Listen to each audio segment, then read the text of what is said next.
दोस्रो कुरिन्थी 9:15 परमेश्वरलाई उहाँको बयान गरेर नसकिने दानको निम्ति धन्यवाद होस्। हामीलाई परमेश्वरले कस्तो प्रकारको दान दिनुभएको छ? किन हामीले उहाँको बयान गरेर नसकिने दानको निम्ति धन्यवाद चढाउनुपर्छ? किनकि परमेश्वरले हामीलाई महत्त्वपूर्ण यी चारवटा दान दिनुभएको छ। 1.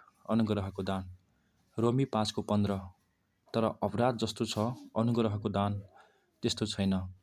किनकि एकजनाको अपराधको कारणले धेरै मरे भने परमेश्वरको अनुग्रह र एकजना मानिस यीशु ख्रीष्टको अनुग्रहद्वाराको दान चाहिँ धेरैका निम्ति झन् बद्धता गरी प्रशस्त भएको छ। 2.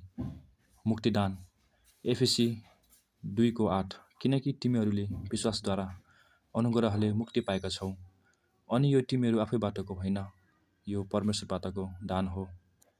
3.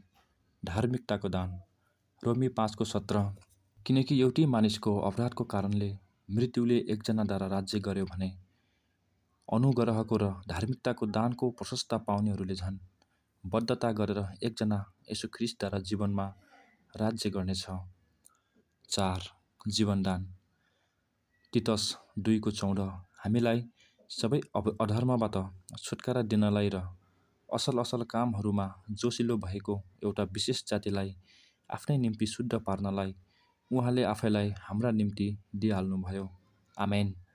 कतिले यो दानलाई प्राप्त गरे र धेरैले यो दानलाई प्राप्त गर्न सकिरहेको छैनन्। यो परमेश्वरबाटको हाम्रो निम्ति महत्त्वपूर्ण दान हो। यो दान पाएकाहरूले मात्र परमेश्वरसँग स्वर्गमा राज्य गर्नेछन्। यो दान प्राप्त गर्नलाई आजै परमेश्वरलाई अपनाउनुहोस् र भिडियोलाई सेयर गर्नुहोस्। धन्यवाद।